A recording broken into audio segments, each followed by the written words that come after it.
Hello students, welcome to Only IAS.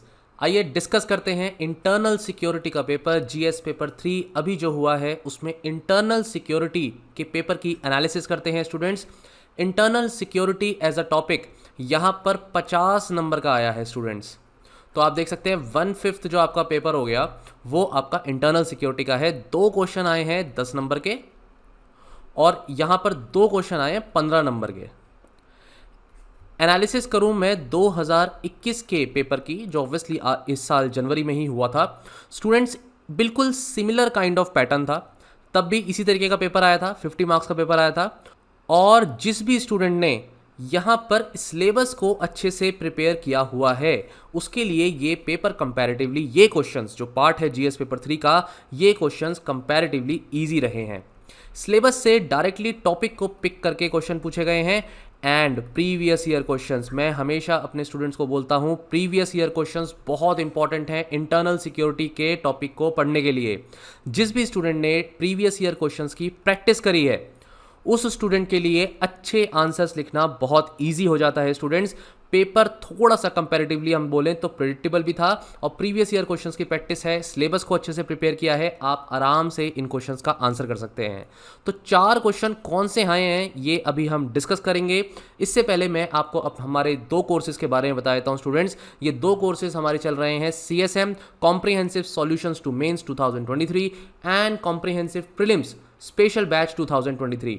आप इन दोनों तरीके के कोर्सेज को, इनकी जानकारी लेने के लिए यहाँ पर इन नंबर्स पर कांटेक्ट कर सकते हैं। तो स्टूडेंट्स, इस तरीके से आप अपनी तैयारी को भी आने वाले समय में बहुत अच्छे से बूस्ट कर सकते हैं। जल्दी से शुरू करते हैं अपनी एनालिसिस। क्वेश्चन देखिए, सबसे पहला क्वेश्चन 10 नंबर का क्वेश्चन है 2022 का जो इस बार आया है। क्वेश्चन था टाइप्स ऑफ ऑर्गेनाइज क्राइम। मतलब ये डायरेक्ट क्वेश्चन बिल्कुल आपके सिलेबस से है। Organise crime and its linkage with the terrorism, ये डायरेक्ट सिलेबस का पार्ट है स्टूडेंट्स। अगला पार्ट यही है इस क्वेश्चन का कि डिस्क्राइब करना है कि लिंकेज टेररिज्म और ऑर्गेनाइज क्राइम के बीच में कितने तरीके के और किस तरीके के होते हैं नेशनल लेवल पर और ट्रांसनेशनल लेवल पर। लेकिन स्टूडेंट्स 2021 का क्वेश्चन देखिए, 21 का क्वेश्चन था जहां पर कॉम्प्लेक्सिटी और इंटेंसिटी ऑफ टेररिज्म को बताना था और इसके लिंकेजेस बताने थे। मतलब 2021 में उसने टेररिज्म के लिंकेजेस पूछ लिए। और देखिए यहां पर सिमिलर काइंड ऑफ ट्रेंड है यहां पर इस क्वेश्चन में भी, जहां लिंकेज टेररिज्म के ऑर्गेनाइज क्राइम से पूछे हैं। दो यहां पर 2021 में उसने ऑर्गेनाइज क्राइम वर्ड यूज नहीं किया था, लेकिन आंसर वही रहता। और इसका जो तीसरा पार्ट है 2021 में उसने इरेडिकेट करने के स्टेप्स पूछे थे। डेफिनेटली ये स्टेप्स हमारे वे फॉरवर्ड या कंक्लूजन में आ जाएंगे। तो आपने अगर ये क्वेश्चन प्रैक्टिस भी किया था तो इसके बहुत से सॉल्यूशन के बहुत से पॉइंट्स आप आराम से यहाँ पर यूज कर सकते थे। चलिए पहले तो अपने 2022 के इस क्वेश्चन को सॉल्व करते हैं। Types of organise crime. देखिए students, types of organise crime में अलग अलग तरीके के क्राइम्स हैं, जैसे कि स्मगलिंग है, यहाँ पे कॉन्ट्रैक्ट किलिंग है, इलीगल इमिग्रेशन है, ह्यूमन ट्रैफिकिंग हो, मनी लॉन्ड्रिंग हो, ड्रग एब्यूज हो, ड्रग ट्रैफिकिंग हो, ये सारे पॉइंट्स बनते हैं टाइप्स। लेकिन इस क्वेश्चन को अटेम्प्ट कैसे करना था? सबसे पहले स्टूडेंट्स आपको इंट्रोडक्शन देना था और इंट्रोडक्शन में आपको ऑर्गेनाइज क्राइम को, सबसे पहले मैं कहूँगा ऑर्गेनाइज क्राइम को आपको यहाँ पर डिफाइन करना था। ठीक है स्टूडेंट्स, और इससे रिलेटेड कुछ फैक्ट्स यहाँ पर आपको बताने थे। जिस भी तरीके से आप इस क्वेश्चन को सॉल्व करना चाहे वो आपके ऊपर है, लेकिन ये ऑर्गेनाइज क्राइम का लाइन डेफिनेशन में सबसे पहले ज़रूर आती।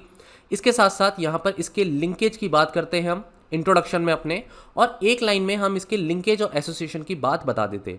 प्लस एक लाइन में हम यहाँ पर इसमें डिफरेंस भी बता सकते थे कि टेररिज्म और ऑर्गेनाइज क्राइम में एक लाइन में क्या डिफरेंस है। जैसे कि प्रॉफिट मेकिंग जो डिफरेंस है वो ऑर्गेनाइज क्राइम का है, लेकिन टेररिज्म का जो मकसद है वो अपनी आइडियोलॉजी को फैलाने का है। लेकिन फिर भी इनके बीच में लिंकेज है जो एग्जिस्ट करते हैं नेशनल लेवल पे भी और इंटरनेशनल लेवल पर भी।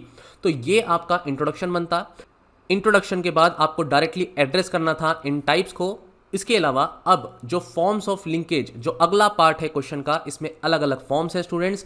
फाइनेंशियल टेररिज्म हो सकता है, नार्को टेररिज्म की फॉर्म में लिंकेज हो सकता है ऑर्गेनाइज क्राइम का, मनी लॉन्ड्रिंग एक एस्पेक्ट है, ह्यूमन ट्रैफिकिंग है, इनफैक्ट इंटेलेक्चुअल प्रॉपर्टी क्राइम्स भी अपने आप में लिंकेज बना सकता है। अब इसमें स्टूडेंट्स एक इंडिया का मैप बनता है यहाँ पर, और इंडिया के मैप में आप क्या दिखाते कि अगर इधर इंडिया है तो इधर की तरफ क्या है, गोल्डन क्रिसेंट और इधर है गोल्डन ट्रायंगल। ये बहुत ही सिंपल सा एक मैप बनता आपका, और इस मैप में आप गोल्डन क्रिसेंट दिखाते जिसमें आप अफगानिस्तान, ईरान, पाकिस्तान के बारे में बताते। यहाँ गोल्डन ट्रायंगल में आप म्यांमार के बारे में, थाईलैंड के बारे में, लाओस के बारे में बताते, और बताते कि ये drug menace, drug trafficking, narco terrorism के रिस्पेक्ट में बहुत ही इंपॉर्टेंट रोल प्ले कर रहे हैं इंडिया में, क्राइम को जैसे किस तरीके से लिंकेज को बढ़ाने के लिए और इलीगल एक्टिविटीज़ को प्रमोट करने के लिए। अब स्टूडेंट्स, इसमें एक जो फॉर्म्स में आपको बाइफर्केशन करना था वो करना था ट्रांसनेशनल लेवल पर और करना था नेशनल लेवल पर, राइट। तो नेशनल लेवल पर आप कुछ एग्जांपल्स दे सकते थे, जैसे कि जम्मू एंड कश्मीर में क्या होता है, फेक करेंसी होती है। यहाँ पर फेक करेंसी के लेवल पर जो ऑर्गेनाइज क्राइम है वो बहुत ज़्यादा फैला हुआ है। मनी लॉन्ड्रिंग का आप एग्जांपल दे सकते थे। इसके अलावा नॉर्थ ईस्ट में जैसे एक्सटॉर्शन होता है, इसके साथ साथ किडनैपिंग्स होती हैं, और hawala transactions, illegal trades, illegal drugs, ये पॉइंट्स आपको मेंशन करने थे। तो जैसे कि आप यहाँ पर इलीगल ड्रग्स मेंशन करते, इधर की तरफ आप नॉर्थ ईस्टर्न स्टेट्स को दिखाते, और इस तरह से आप अपना दिखा सकते थे आंसर, बहुत अच्छे से प्रेजेंट कर सकते थे। फिर इसके एंड में आपको एक दो इंडिया के ऑर्गेनाइजेशन लेवल पर, एक्ट लेवल पर, पॉलिसी लेजिस्लेशन लेवल पर क्या चीज़ें हैं जो एप्लीकेबल हैं स्टूडेंट, जैसे कि इंडिया ने नेशनल इन्वेस्टिगेशन एजेंसी बनाई है, या फिर यूएपीए के तहत यहाँ पर इन क्राइम्स में सज़ा मिलती है, मनी लॉन्ड्रिंग के रिस्पेक्ट में एक्ट है, और वे फॉरवर्ड में, वे फॉरवर्ड बहुत इंपॉर्टेंट था स्टूडेंट्स। वे फॉरवर्ड में आप लिखते कि हमें कॉन्फिस्केट करना है जो क्राइम प्रोसीड्स हैं, सबसे पहले तो ये होना चाहिए हमारे लेवल पर, और इसके अलावा हमें चोक करना है फंड्स को। फंड्स की चोकिंग होगी तो डेफिनेटली ये ऑर्गेनाइज क्राइम जो है आगे नहीं फैल पाएगा। इसके अलावा स्टूडेंट्स, यूनाइटेड नेशंस का जो कन्वेंशन है, आप इसको भी लिख सकते थे। कौन सा कन्वेंशन है? It is against transnational organise crime. तो क्या करने की जरूरत है? इसमें एनहेंस करने की जरूरत है क्लोज कॉपरेशन अमंग नेशंस। किस लिए? ताकि ट्रांसनेशनल जो ये क्राइम है इसको प्रिवेंट किया जा सके। तो ये इंटरनेशनल लेवल पर, ट्रांसनेशनल लेवल पर है, ये नेशनल लेवल पर दो एग्जांपल दिया आपने, ये फॉर्म्स बता दिए, इधर आपने डिफरेंट टाइप्स बताए, इंट्रोडक्शन दिया, और देखिए 10 नंबर में आप इससे ज़्यादा नहीं लिख सकते। इनफैक्ट जितना मैंने बताया है उसका भी 70% ही आप लिख पाएंगे। लेकिन ये पॉइंट्स बहुत ही जनरल भी हैं स्टूडेंट्स, और मुझे लगता है कि इसको आराम से आप अटेम्प्ट कर सकते थे। It was a easy question. ठीक है स्टूडेंट्स, नेक्स्ट क्वेश्चन देखते हैं। नेक्स्ट क्वेश्चन है हमारा मैरीटाइम सिक्योरिटी के चैलेंजेस के रिस्पेक्ट में इंडिया जो फेस कर रहा है। डेफिनेटली मैरीटाइम सिक्योरिटी का जो टॉपिक है ये सिक्योरिटी चैलेंजेस में जो बॉर्डर एरियाज में आता है उस पर्टिकुलर सिलेबस के टॉपिक से रिलेट करता है स्टूडेंट्स। इसमें डिस्कस करना है हमको ऑर्गेनाइजेशन के लेवल पर, टेक्निकल लेवल पर और प्रोसीजरल लेवल पर इनिशिएटिव्स जो इंप्रूव करने के लिए लिए गए हैं मैरीटाइम सिक्योरिटी को एनहेंस करने के लिए। 10 नंबर का क्वेश्चन है, 4 पार्ट में क्वेश्चन डिवाइडेड है, तो आपको बिल्कुल शॉर्ट में लिखना है, टू द पॉइंट लिखना है। ठीक है स्टूडेंट्स। वैसे स्टूडेंट्स मैं ये बात आपको बता दूं कि ये टॉपिक हमने बहुत अच्छे से पढ़ाया था हमारे मेंस के क्रैश कोर्स में स्टूडेंट्स को, और चैलेंजेस बताए थे हमने with respect to Andaman and Nicobar और इंडियन ओशन के। तो अंडमान एंड निकोबार के रिस्पेक्ट में आप कह सकते हैं कि चाइनीज़ प्रेजेंस जो है इंडियन ओशन में वो एक बहुत बड़ा इशू है। इनफैक्ट नेवल बेसिस भी बना लिए हैं ग्वादर और जिबोती में चाइना ने, और इसके सबमरीन्स को भी हमें देखने को कभी कभी हमें मिलता है। इस डायग्राम को, इस मैप को आप शॉर्ट में बना सकते थे अपने right hand side of the copy, और ये बिल्कुल क्लियरली शो करता कि चाइनीज जो है प्रेजेंस इंडियन ओशन में बढ़ती जा रही है, और ये सबसे पहला हमारे लिए चैलेंज है। इसके साथ साथ दूसरा चैलेंज आप पाकिस्तान का भी दिखा सकते थे कि किस तरीके से पाकिस्तान अरेबियन सी में टर्बुलेंस क्रिएट करने की कोशिश करता है। और उसका एक बहुत अच्छा एग्जाम्पल है कि हमारे जो है इंडिया में मुंबई में जो अटैक हुए, ताज का जो अटैक हुआ वो सी रूट के थ्रू हुआ था, और ये अपने आप में एग्जाम्पल है, बताता है कि हमारा इंडिया आज ये चैलेंज फेस कर रहा है जो पहले हमने नहीं देखा था। इसके अलावा और चैलेंजेस कौन से हैं? कनेक्टिविटी का एक इशू है कि हमारे जो ओशंस हैं वहाँ पर हमारी कनेक्टिविटी थोड़ी सी कम है। जियोलॉजिकल वॉलेटिलिटी मतलब वहाँ पर सिस्मिकली हाई एक्टिव जोन्स हैं, तो डिजास्टर्स का भी एक एस्पेक्ट रहता है। और देखिए हो सकता है कि आपको ये बड़े बड़े पॉइंट्स नहीं भी याद आए, पर जनरल पॉइंट्स तो आते हैं ना कि इलीगल फिशिंग हो रही है, ट्रैफिकिंग ऑफ आर्म्स हो रहा है, पोचिंग हो रही है, माइग्रेशन हो रहा है, प्लस यहाँ पर सिक्योरिटी फोर्सेस जो है उनका कोऑर्डिनेशन भी कभी कभी हम कह सकते हैं कि इतना एफिशिएंट नहीं रहा है। तो स्टूडेंट्स इन पॉइंट्स को लेकर के आप हमारे जो सिक्योरिटी चैलेंजेस हैं मैरीटाइम के उनको आराम से लिख करके आ सकते थे। ये आपका एक पार्ट ऑफ द क्वेश्चन है। इसके साथ साथ जो स्टूडेंट्स एक पॉइंट बनता है वो है मैरीटाइम पायरेसी का। मैरीटाइम पायरेसी में आप एक लाइन में उसकी डेफिनेशन लिख सकते थे स्टूडेंट्स। ये भी अपने आप में एक इशू है जो हम फेस कर रहे हैं।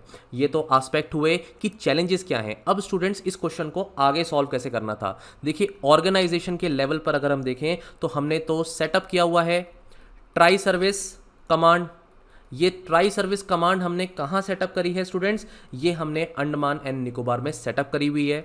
इसके रिस्पेक्ट में हमने क्या किया है, यहाँ पर मिलिट्री फोर्सेस को भी यहाँ पर इंक्रीज किया है अंडमान निकोबार रीजन में। इसके अलावा हमने एडिशनल वॉरशिप्स को इंट्रोड्यूस किया है, जैसे INS कोहासा शिवपुर में। ये सब स्टूडेंट्स न्यूज़ में हम सुनते ही हैं। इनफैक्ट आपने प्रीलिम्स में भी एक दो पॉइंट ज़रूर याद किए होंगे। लेकिन ठीक है, अगर आपको ये नहीं भी याद आया तो कम से कम आप जॉइंट एक्सरसाइजेस के नाम तो लिख सकते थे। जॉइंट एक्सरसाइजेस में आप एमफेक्स का नाम दे देते, ये 2021 की एक्सरसाइज। इसके अलावा आप मालाबार एक्सरसाइज, मैं नहीं मानता कि किसी स्टूडेंट को जो मेंस लिख रहा है उसे मालाबार एक्सरसाइज के बारे में ना पता हो। ये बहुत ही सिंपल एक पॉइंट थे जो एग्जाम में लिखे जा सकते थे। इसके अलावा स्टूडेंट्स इंटरनेशनल लेवल पर हमारा जो इंडिया है, इंडिया ने साइन किया है ऑस्ट्रेलिया के साथ म्यूचुअल लॉजिस्टिक एग्रीमेंट।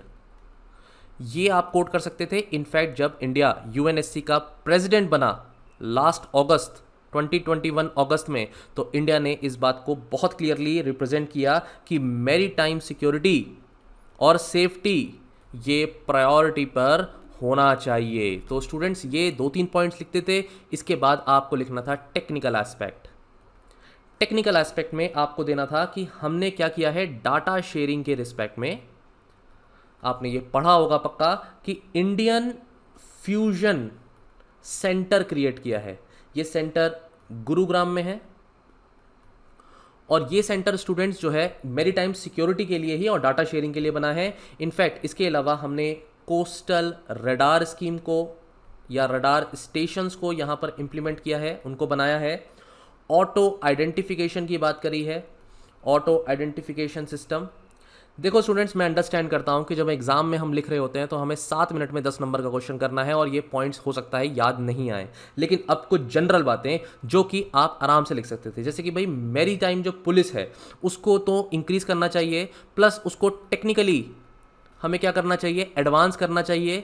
उसके लिए हमें सैटेलाइट की इमेजिंग की मदद लेना, रडार सैटेलाइटिंग जो होती है या थर्मल इमेजिंग जो होती है इसकी मदद लेना सर्विलेंस में। देखिए ये जनरल पॉइंट्स हैं, ये लिखे जा सकते थे। इनफैक्ट आपका नीति आयोग का, ये आप सभी लोगों ने पढ़ा होगा, नीति आयोग का हमारा जो अंडमान निकोबार रीजन है, जिसमें ग्रेट निकोबार जो रीजन है उसको बढ़ाने के लिए उसका जो प्रोजेक्ट है, ये आप यहाँ कोट कर सकते थे कि टेक्निकल एस्पेक्ट में हम यहाँ पर इंफ्रास्ट्रक्चर डेवलपमेंट की बात कर रहे हैं और उसमें जापान का हम बहुत ज़्यादा यहाँ पर रोल है। जापान भी अपना जो है बहुत सहयोग कर रहा है हमें इंफ्रास्ट्रक्चर डेवलपमेंट में। स्टूडेंट्स ये कुछ जनरल पॉइंट्स हैं, 3 पॉइंट भी आप लिखते तो भी आपका काम हो जाता। देखो मैं तो ज़्यादा ही पॉइंट्स बताऊंगा, ऑब्वियस सी बात है, लेकिन आप इसमें से 3-3 पॉइंट भी लिख देते तो आपका आंसर हो जाता। अब प्रोसीजर लेवल पर देखते हैं। देखिए प्रोसीजर लेवल पर आपको सागर जो पॉलिसी है वो आप लिख सकते थे। यहाँ पर सागर पॉलिसी में हम security and growth for all, इसमें हम इंडिया बात करता है कि नेट सिक्योरिटी प्रोवाइड करेगा। इंडिया बात करता है एनहेंस करने के लिए सिक्योरिटी कैपेसिटीज़ को और इकोनॉमिक रेजिलियंस को बनाने में। ये सारे पॉइंट्स यहाँ पर आ सकते थे जो प्रोसीजर लेवल पर हम कोशिश कर रहे हैं करने की।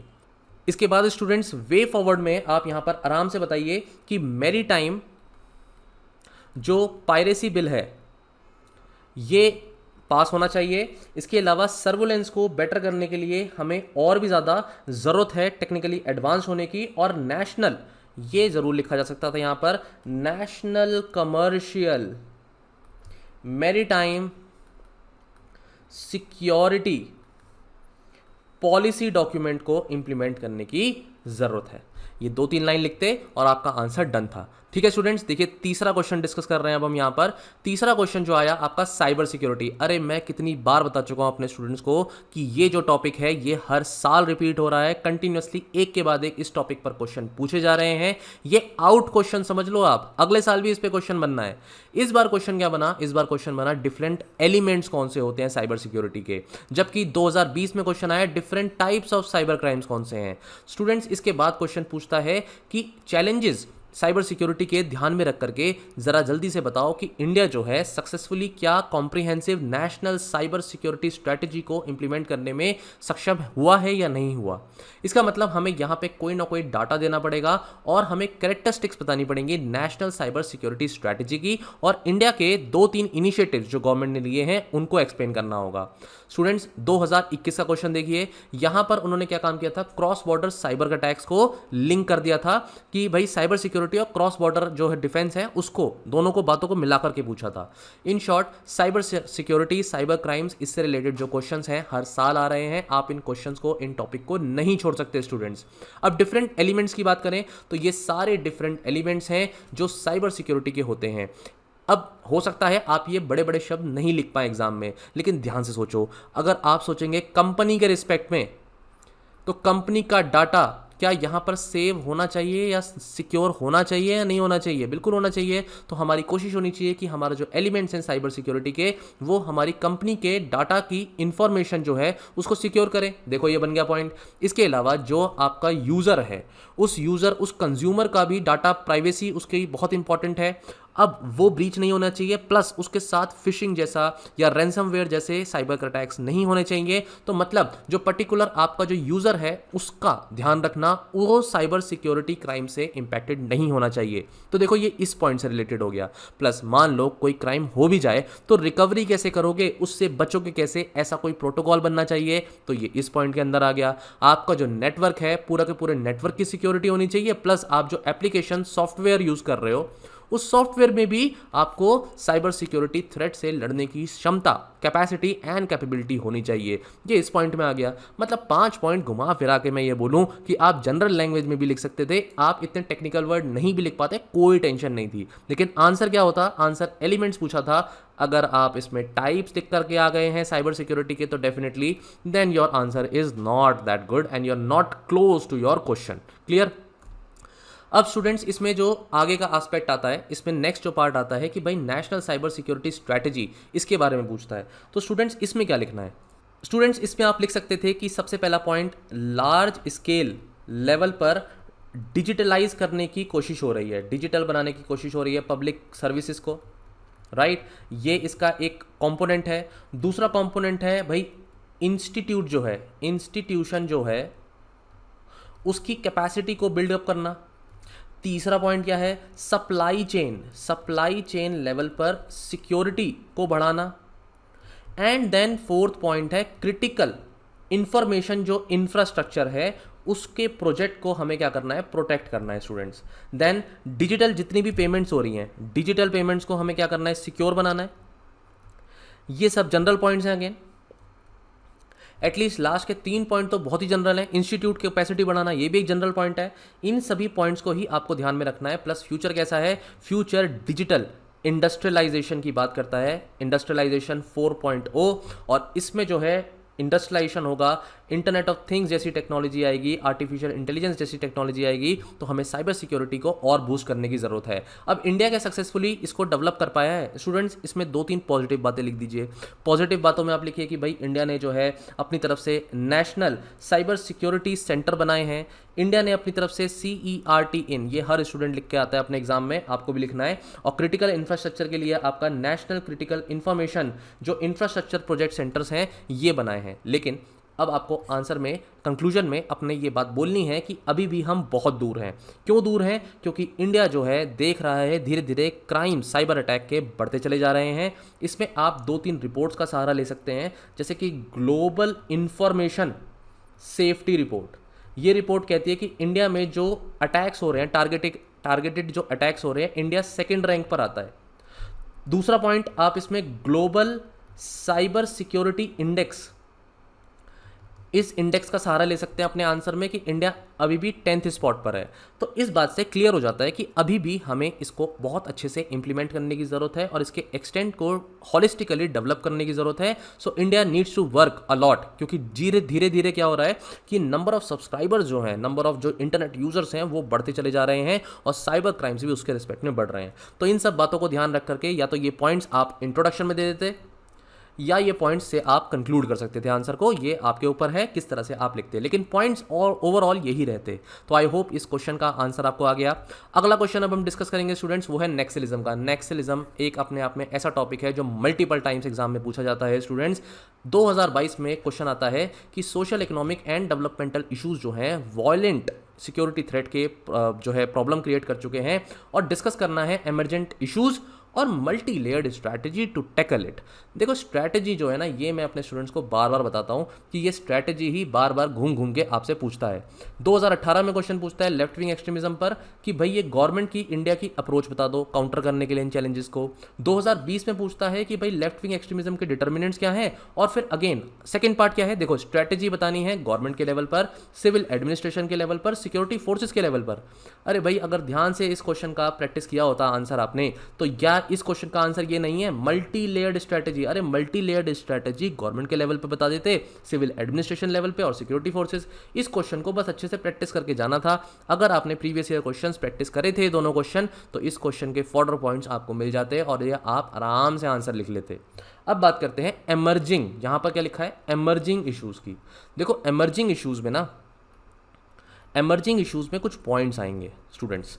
अच्छा इंट्रोडक्शन, सर मैं इंट्रोडक्शन क्या लिखूं, सिंपल है भाई, नेक्सलिज्म को एक्सप्लेन कर दो, यहीं से इंट्रोडक्शन शुरू करो। नेक्सलिज्म के रिस्पेक्ट में जो ये 3 बातें लिखी हैं, इसी के रिस्पेक्ट में नेक्सलिज्म को एक बार इंट्रोड्यूस कर दीजिए। इसके साथ साथ आप रेड कॉरिडोर के बारे में ज़रूर बताएंगे। रेड कॉरिडोर के आप दिखा सकते हैं इंडिया के मैप के थ्रू। तो आप right hand side of your copy आराम से यहाँ पर इंडिया का जो है मैप बनाइए और फिर उसके बाद क्या करना है आपको, ये जो रीजन है ये रीजन रेड कॉरिडोर का आपको मैप में दिखाना है। सिंपल है। मैं बात कर रहा था एमर्जिंग इश्यूज़ की। एमर्जिंग इश्यूज़ में स्टूडेंट्स आपको एसोसिएशन के बारे में बताना है। कौन कौन सी एसोसिएशन है, देखो एक एसोसिएशन है ऑर्गेनाइज क्राइम के साथ। आज के समय में ये देखा जा रहा है कि जो हमारे नेक्सलाइट्स हैं, नेक्सलाइट ग्रुप्स हैं, ये लेफ्ट विंग एक्सट्रीमिज्म अब एसोसिएट कर रहे हैं अपने आप को ऑर्गेनाइज क्राइम के साथ, जिसमें वो इलीगल ट्रेडिंग कर रहे हैं आर्म्स की, ड्रग्स की। दूसरा पॉइंट यहाँ पर आता है एसोसिएशन विद टेररिज्म। ये देखा जा रहा है कि आज जो एसोसिएशन है स्टूडेंट्स, वो एसोसिएशन इस्लामिक या इस्लामिस्ट टेररिज्म के साथ देखी जा रही है नेक्सलिज्म की। और तीसरा पॉइंट आता है नई स्टेट्स, नए डिस्ट्रिक्ट्स, नए स्टेट या डिस्ट्रिक्ट्स अफेक्ट हो रहे हैं, अब नए रीजन्स अफेक्ट हो रहे हैं नेक्सलिज्म से। जैसे इसमें एक केरला का एग्जांपल दे देते कि 2018 में 3 डिस्ट्रिक्ट ऐसे थे केरला के जिनको नेक्सलाइट हिट घोषित किया गया था। फोर्थ पॉइंट कौन सा देते हैं, फोर्थ पॉइंट हम देते हैं कि कंपैरेटिवली आज जो फ्रंट ऑर्गेनाइजेशन है इस नेक्सलिज्म को प्रमोट करने में जो है कोशिश कर रही हैं, उसको सपोर्ट कर रही हैं। और जो है हम क्या करते हैं, जब तक इनको पकड़ते हैं फ्रंट ऑर्गेनाइजेशंस को, इनकी लीगैलिटी पे जाते हैं कि ये इलीगल कुछ काम कर रहे हैं, तब तक बहुत देर हो जाती है और ये सपोर्ट करते हैं नेक्सलिज्म को। ये एक एमर्जिंग इशू है। अब क्वेश्चन आता है multi pronged, multi layered strategy. देखो सामने है आंसर, इसी क्वेश्चन का आंसर आपको यहाँ पर लिखना था स्टूडेंट्स। जैसे कि आप गवर्नमेंट के पहली बात तो इनिशिएटिव बता दीजिए कि नेशनल पॉलिसी है जो एक्शन प्लान की 2015 की। समाधान इनिशिएटिव को तो यहाँ पर लिखना ही लिखना है, मतलब इसको तो आप अवॉइड ही नहीं कर सकते। इस समाधान इनिशिएटिव को मैं अपने स्टूडेंट्स को बोलता हूँ कि बिल्कुल बाय हार्ट ये याद होने चाहिए। आप आराम से राइट हैंड साइड में इस तरह से एक्रोनिम फॉर्म में इसको लिख सकते हैं।